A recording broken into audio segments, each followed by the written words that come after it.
दोस्तों बहुत बहुत स्वागत है आप सभी का एक बार फिर से। जी हाँ दोस्तों, आज पूरे दिन की कई महत्वपूर्ण और बड़ी खबरें निकलकर सामने आ रही हैं। जानेंगे सभी खबरों को विस्तार से। तो दोस्तों खबरों में आगे बढ़ने से पहले वीडियो को एक प्यार भरा लाइक जरूर कर दें और ताजा खबरों को जानने के लिए चैनल को सब्सक्राइब भी जरूर कर लें। तो देखते हैं पहली बड़ी खबर क्या निकल कर आ रही है।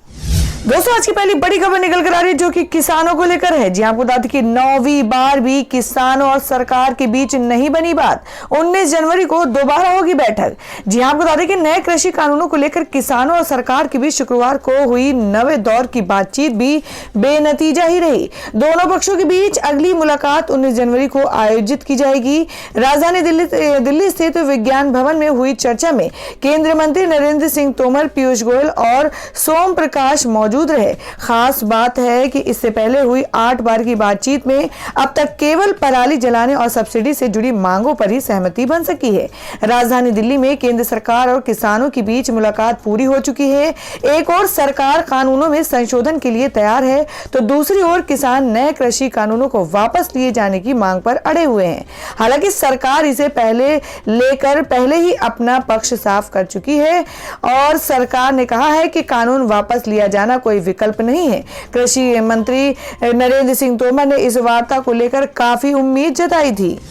और दोस्तों मैं अगली खबर बता दें कि किसानों के समर्थन में देश भर में राजभवनों का घेराव करेगी कांग्रेस, राहुल गांधी करेंगे लीड। जी हाँ आपको बता दें कि 3 नए कृषि कानूनों के खिलाफ चल रहे किसानों के विरोध के साथ एकजुटता व्यक्त करने के लिए कांग्रेस पार्टी के देशव्यापी आंदोलन के तहत कांग्रेस सांसद राहुल गांधी शुक्रवार को राष्ट्रीय राजधानी में गवर्नर हाउस तक मार्च का नेतृत्व करने के लिए तैयार है। पार्टी आज एक किसान अधिकार दिवस मना रही है और सभी राज्य इकाइयों को राज्यों में सभी राजभवन को घेराव करने के लिए कहा गया है। पार्टी के अधिकारी ने एएनआई को बताया पार्टी ने अपनी सभी राज्य इकाइयों को अपने राज्यों में घेराव राजभवन और केंद्र शासित प्रदेशों में एलजी के घरों को घेरने को कहा है। कांग्रेस के पूर्व अध्यक्ष राहुल गांधी और अन्य वरिष्ठ नेता दिल्ली प्रदेश कांग्रेस कमेटी द्वारा आयोजित दिल्ली में विरोध प्रदर्शन में शामिल होंगे। बताया गया है कि पार्टी कार्यकर्ताओं को चंदगी राम अखाड़ा में इकट्ठा होने के लिए कहा गया है, जहां से एक जुलूस एलजी हाउस की ओर जाएगा और राहुल गांधी और पार्टी के अन्य वरिष्ठ नेता मार्च का नेतृत्व करेंगे। और दोस्तों में अगली खबर है जो कि बंगाल से है। जी आपको बता दें कि बंगाल चुनाव में अधीर रंजन ने ममता बनर्जी को साथ आने का दिया न्योता। बोले अब टीएमसी के पास कोई चारा नहीं बचा। जी आपको बता दें कि नेता अधीर रंजन चौधरी ने शुक्रवार को पश्चिम बंगाल की मुख्यमंत्री ममता बनर्जी को कांग्रेस में शामिल होने का सुझाव दिया है। उन्होंने कहा कि आगामी पश्चिम बंगाल विधानसभा चुनाव में भारतीय जनता पार्टी को हराने के लिए टीएमसी कांग्रेस के साथ मिलकर लड़े। कांग्रेस नेता अधीर रंजन चौधरी की यह टिप्पणी सौगत रॉय द्वारा कांग्रेस और सीपीएम को टीएमसी के साथ मिलकर बंगाल में चुनाव लड़ने के बयान पर आई है। तो दोस्तों आप लोगों को क्या लगता है कि क्या वाकई में इस साल बंगाल की सत्ता पलट सकती है? आप अपना सुझाव, आप अपना कमेंट बॉक्स में जरूर दें। बढ़ते हैं अगली खबर की ओर। और दोस्तों मैं अगली खबर बता दें कि हरसिमरत का राहुल गांधी पर तंज, बोली पंजाबियों को खालिस्तानी कहने पर ना बहाए घड़ियाली आंसू। जी हम बात कर रहे हैं कि शिरोमणि अकाली दल की नेता और पूर्व केंद्रीय मंत्री हरसिमरत कौर बादल ने शुक्रवार को कांग्रेस नेता राहुल गांधी को निशाना साधा है। उन्होंने राहुल गांधी पर नए कृषि कानूनों के खिलाफ हो रहे किसान आंदोलन में द्विभाव का आरोप लगाया। हरसिमरत कौर बादल ने राहुल गांधी को याद दिला दी कि उनकी दादी पंजाबियों को क्या कहा करती थी, वे घड़ियाली आंसू ना बहाएं। पूर्व केंद्रीय मंत्री हरसिमरत कौर ने ट्वीट कर लिखा कि प्रेस कॉन्फ्रेंस और पंजाबियों को खालिस्तानी कहने पर घड़ियाली आंसू बहाने के पहले राहुल गांधी आपको ये बताना चाहिए कि क्यों आपकी दादी पंजाबियों के लिए खालिस्तानी शब्द का इस्तेमाल करती थी, क्यों आपने उन्हें ड्रग्स एडिक्ट नाम दिया। एक बार जब आप इन सवालों के जवाब दे दें फिर पंजाब के किसानों की बात करें। हरसिमरत कौर ने कहा कि जब पंजाब के किसान धरना दे रहे थे तो आप कहां थे? जब संसद में बिल पारित किया गया तो कहां? जिस समय राज्यसभा में इस विषय पर कार्यवाही चल रही थी तो आपके 40 सांसद गैर मौजूद क्यों थे? आपके सीएम अब बीजेपी की अगुवाई वाली सरकार के साथ हैं। क्या राहुल गांधी को लगता है कि फैंसी सहानुभूतिपूर्ण शब्द के जरिए वो विवाद मुक्त हो पाएंगे। खबर निकल कर आ रही है कि राम मंदिर निर्माण को केंद्र ने 1 रुपए तो शिवसेना ने 1 करोड़ का दिया दान। राष्ट्रपति ने दिया पहला दान। जी हां, बात कर रहे हैं कि अयोध्या में राम मंदिर निर्माण के लिए चंदा जुटाने का अभियान शुक्रवार से शुरू हो गया। सबसे पहले राष्ट्रपति रामनाथ कोविंद ने इस मंदिर के लिए सहयोग दिया है। बताया गया है कि उन्होंने मंदिर निर्माण के लिए 5,01,100 रुपए दान किए हैं। बताया गया है कि चंदा जुटाने के साथ ही दानकर्ताओं को 1,100 रुपए और 100 रुपए के कूपन दिए जाएंगे ताकि गरीब से गरीब भी मंदिर निर्माण में अपना योगदान दे सके।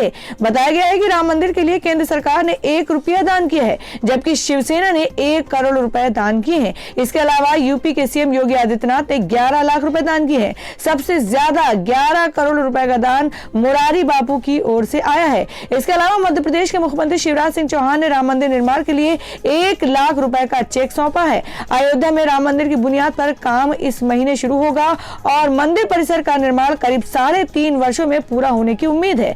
श्री राम जन्मभूमि तीर्थ क्षेत्र न्यास के खजांची स्वामी गोविंद देव गिरी जी महाराज के मुताबिक बुनियाद किस तरह से बने उस पर हाल में निर्णय किया गया है। खुदाई शुरू हो गई है, लेकिन वास्तविक बुनियाद निर्माण अभी शुरू नहीं हुआ है। ये इसी महीने शुरू होगा। जब उनसे पूछा गया था कि क्या औपचारिक रूप से मंदिर का निर्माण शुरू हो गया है और अगर नहीं है तो कब शुरू होगा, परियोजना की पूरी लागत के बारे में पूछने पर उन्होंने कहा कि उनका अनुमान है कि परिसर के अंदर मुख्य मंदिर के निर्माण में 300 से 400 करोड़ रुपए की लागत आनी चाहिए। उन्होंने कहा कि पूरी लागत 1100 करोड़ रुपए से अधिक हो सकती है, जिसमें मुख्य मंदिर पर 300 से 400 करोड़ रुपए और परिसर के अंदर 67 एकड़ के विकास का खर्च भी शामिल है। और दोस्तों में अगली खबर निकल कर आ रही है। आपको बता दें कि श्री राम मंदिर निर्माण में इकबाल अंसारी भी देंगे चंदा। धर्म को लेकर कही है ये बड़ी बात। जी हम बात कर रहे हैं राम मंदिर निर्माण में इकबाल अंसारी भी चंदा देंगे। श्री राम मंदिर निर्माण के लिए शुरू हुए धन संग्रह पर इकबाल अंसारी ने कहा कि बात राम मंदिर की है, बात धर्म की है। लोग बढ़ चढ़कर चंदा दें। मंदिर मस्जिद का विवाद खत्म हो चुका है, अब लोग इस विवाद में न आए। इससे पूर्व शुक्रवार को राम जन्मभूमि तीर्थ क्षेत्र ट्रस्ट के ट्रस्टी अनिल मिश्रा ने 51,000 रुपए का चेक देकर महाअभियान की शुरुआत की। मस्जिद मामले के पैरोकार रहे इकबाल अंसारी ने कहा, धर्म के काम में मेहनत की कमाई लगती है तो भगवान भी खुश होते हैं और अल्लाह ताला भी खुश होते हैं। चंदा देने में कोई बुराई नहीं, लोग चंदा दें, अब वह चाहे 1 रुपए हो या 1 लाख रुपए। राम मंदिर में सबका सहयोग होना चाहिए। चंदा देने से एक दूसरे की मुसीबत कम होती है। ये श्रद्धा का सवाल है, इससे पुण्य मिलता है, सवाब भी मिलता है। तो दोस्तों खबरों में आगे बढ़ने से पहले जान लेते हैं आज के माइंड क्विज के सवाल को। आज का सवाल आपको बताना है कि लाल बहादुर शास्त्री जी का जन्म दिवस कब मनाया जाता है। इसका जवाब आपको वीडियो के नीचे कमेंट बॉक्स में देना है और सही जवाब देने वाले को रैंडमली सिलेक्ट किया जाएगा और वो जीत सकते हैं बम्पर पुरस्कार। तो बढ़ते हैं अगली खबर की ओर। और वहीं अगली खबर बता दें, उत्तर प्रदेश के बाद अब हरियाणा में भी फिल्म सिटी। सीएम खट्टर ने स्वीकृत की 100 एकड़ जमीन। जी हम बात कर रहे हैं उत्तर प्रदेश में योगी आदित्यनाथ की सरकार द्वारा नोएडा को फिल्म सिटी के रूप में उभरने की पहल शुरू किए जाने के बाद अब हरियाणा सरकार भी उनके ही रास्ते पर है। हरियाणा के मुख्यमंत्री मनोहर लाल खट्टर ने कहा है कि वह हरियाणा में फिल्म सिटी तैयार करेंगे। इसके लिए योजना बन रही है, इसे जल्द साकार रूप दिया जाएगा। मनोहर लाल खट्टर ने ये बात हरियाणा के विकास के साथ वहां के युवा प्रतिभाओं को फिल्मों में जाने का बड़ा मौका दिए जाने को लेकर कही है। उन्होंने कहा कि राज्य सरकार राज्य में फिल्म सिटी खोलने की योजना बना रही है, जिसके लिए 500 से 100 एकड़ के क्षेत्र में फैली भूमि को अंतिम रूप दिया गया है। और दोस्तों मैं अगली खबर बता दें जिसमें शरद पवार ने कहा, कोरोना वैक्सीन पर संदेह का कोई कारण नहीं, मैं टीकाकरण को तैयार। जी हम बात कर रहे हैं कि आज यानी 16 जनवरी से भारत दुनिया का सबसे बड़ा कोरोना वैक्सीनेशन कार्यक्रम शुरू कर चुका है। सीरम इंस्टीट्यूट की वैक्सीन कोविशील्ड और भारत बायोटेक ICMR की वैक्सीन कोवैक्सीन के जरिए ये टीकाकरण कार्यक्रम किया जा रहा है। इस बीच वैक्सीन की प्रभावशीलता को लेकर सवाल भी खड़े किए गए, लेकिन अब महाराष्ट्र और देश की राजनीति के दिग्गज नेता शरद पवार ने कहा है कि वैक्सीन पर संदेह करने का कोई कारण नहीं है। उन्होंने साफ किया है कि वो वैक्सीन लेने के लिए तैयार हैं। आपको बता दें शरद पवार ने कहा कि वैक्सीन को approval drugs control general of India ने दी है। सीरम इंस्टीट्यूट और भारत बायोटेक दोनों ही विश्व स्तर के संस्थान हैं। उन्होंने कहा कि अगर उन्हें मौका दिया जाए तो वो तुरंत वैक्सीन लेंगे। गौरतलब है कि यूपी के पूर्व मुख्यमंत्री अखिलेश यादव कोरोना वैक्सीन को बीजेपी की वैक्सीन कह चुके हैं। इसे लेकर काफी विवाद भी हुआ था। और दोस्तों मैं अगली खबर निकल कर आ रही है, आपको बता दें विवादों में घिरी सैफ की तांडव, हिंदू देवी देवताओं के अपमान का आरोप, #बायकॉट तांडव हुआ ट्रेंड। जी हां, आपको बता दें कि सैफ अली खान और अली अब्बास जफर की मोस्ट अवेटेड वेब सीरीज तांडव शुक्रवार यानी 15 जनवरी को OTT प्लेटफॉर्म पर रिलीज हो गई है। ये सीरीज राजनीति के विषय पर बेस्ड है। सीरीज को फैंस की मिली जुली प्रतिक्रिया मिल रही है। लोगों ने इस सीरीज पर हिंदू देवताओं के अपमान का आरोप लगाया है। दावे किए जा रहे हैं कि अली अब्बास जफर की इस सीरीज में हिंदू देवी देवताओं का अपमान किया गया है, देश को बांटने वाले लोगों का गुणगान किया गया है। इस वजह से #बायकॉट तांडव ट्रेंड कर रहा है। जी आपको बता दें सीरीज में सबसे ज्यादा जीशान अयूब के एक वीडियो को शेयर किया जा रहा है, जहां पर वे भगवान शिव बनकर कुछ एक्टिंग कर रहे हैं। उस वीडियो में जीशान कैंपस के छात्रों की आजादी की बात कर रहे हैं। जीशान अयूब यूनिवर्सिटी में स्टूडेंट से पूछते हैं कि आपको किससे आजादी चाहिए, तभी कोई कहता है नारायण नारायण, प्रभु कुछ करिए। राम जी के फॉलोअर्स सोशल मीडिया पर बढ़ते ही जा रहे हैं, मुझे लगता है कि हमें भी कुछ स्ट्रेटेजी बनानी चाहिए। इस पर जीशान जवाब देते हैं तो क्या करूं, सरकार बदल दूं क्या? फिर जीशान को जवाब मिलता है भोलेनाथ आप बहुत ही भोले हैं। सीरीज के इसी सीन का वीडियो तेजी से सोशल मीडिया पर वायरल हो रहा है।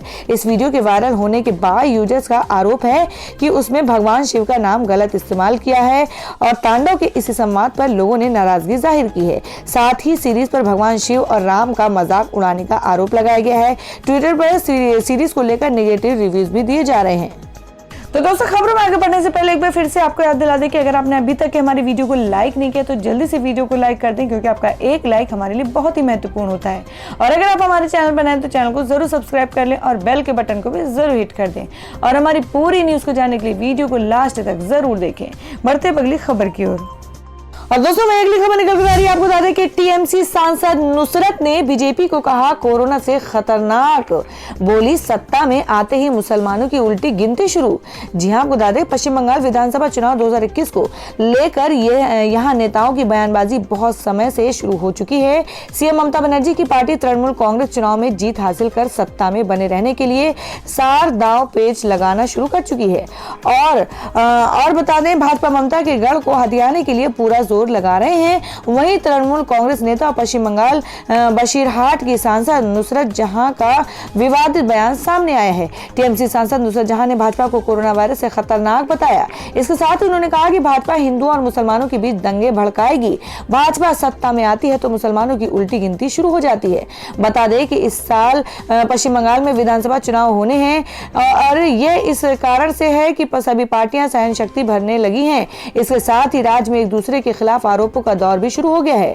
बंगाल में मुस्लिम वोटरों की संख्या अत्यधिक है और जो TMC का वोटर माना जाता है। मुस्लिम वोटरों को साधने के लिए नुसरत जहां ने ये सब पश्चिम बंगाल के उत्तरी 24 परगना के मुस्लिम बहुल इलाके दिगांग में चुनाव प्रचार के दौरान कहा। अभिनेत्री से सांसद बनी नुसरत जहां ने कहा अपनी आंखें खुली रखें, भाजपा जैसा खतरनाक वायरस घूम रहा है। ये पार्टी और धर्म के बीच भेदभाव करता है और आदमी से आदमी तक दंगे का कारण बनता है। भाजपा सत्ता में आती है तो मुस्लिमों की उल्टी गिनती शुरू होती है। और दोस्तों में अगली खबर निकल कर आ रही है, आपको बता दें अर्नब गोस्वामी का कथित चैट लीक। प्रशांत भूषण बोले कानून का राज होता तो जेल में होते गोस्वामी। जी हां, आपको बता दें कि रिपब्लिक मीडिया के editor in chief Arnab Goswami का कथित व्हाट्सएप चैट सोशल मीडिया पर काफी तेजी से वायरल हो रहा है।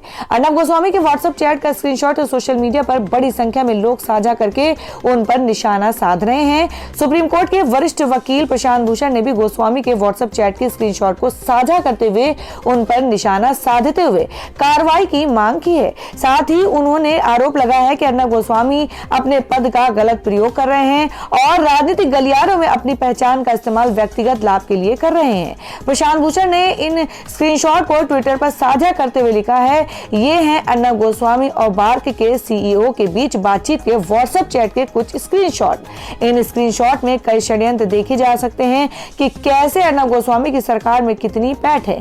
ये मीडिया का बेजा इस्तेमाल है। अर्नब मीडिया और अपना ताकत का इस्तेमाल ब्रोकर के तौर पर कर रहे हैं।